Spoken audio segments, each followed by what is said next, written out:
మీరు గంటల తరబడి పూజ చేసి అలసిపోతున్నారా? అంతసేపు నిత్యం పూజ చేయాలంటే టైం కుదరట్లేదా? సెలబ్రిటీ పూజల వీడియోలు చూసి మేము కూడా అలా చేయలేకపోతున్నామని బాధపడుతున్నారా?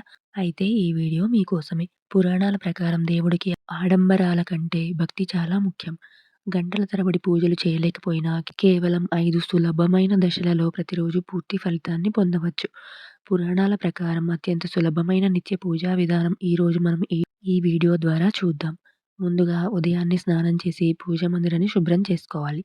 ఇప్పుడు మనం 5 సులభమైన దశలు ఏంటో చూద్దాం. దాన్నే పంచోపచారాలు అంటారు. మొదట గంధం భగవంతుని పటానికి లేదా విగ్రహానికి గంధం, కుంకుమ బొట్టు పెట్టాలి. తర్వాత పుష్పం, కనీసం ఒక పువ్వు లేదా స్వామికి ఇష్టమైన తులసి దళమైన లేదా మారేడు దళమైన భక్తితో సమర్పించాలి. మూడవది ధూపం. అగరవత్తి వెలిగించి స్వామికి ధూపం చూపించాలి. నాలుగవది దీపం.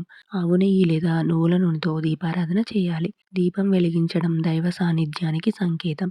ఐదవది నైవేద్యం. ఇంట్లో ఉన్న పండ్లు లేదా పాలు లేదా కనీసం చిన్న బెల్లం ముక్కైనా, పటిక బెల్లమైనా భగవంతునికి నైవేద్యంగా పెట్టాలి.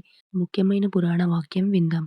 భగవద్గీతలో శ్రీకృష్ణ పరమాత్ముడు పత్రం, పుష్పం, ఫలం, తోయం అని చెప్పారు.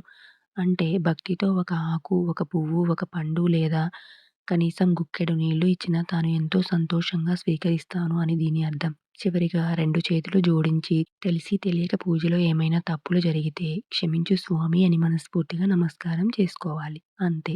అత్యంత సులభమైన శాస్త్రసమ్మతమైన నిత్య పూజా విధానం పూర్తయినట్లే. ఈ విధంగా చాలా సింపుల్‌గా నిత్య పూజ చేసి ఆ భగవంతుని ఆశీస్సులు పొందగలరు. ఈ వీడియో మీకు నచ్చితే please like, share and subscribe to my channel.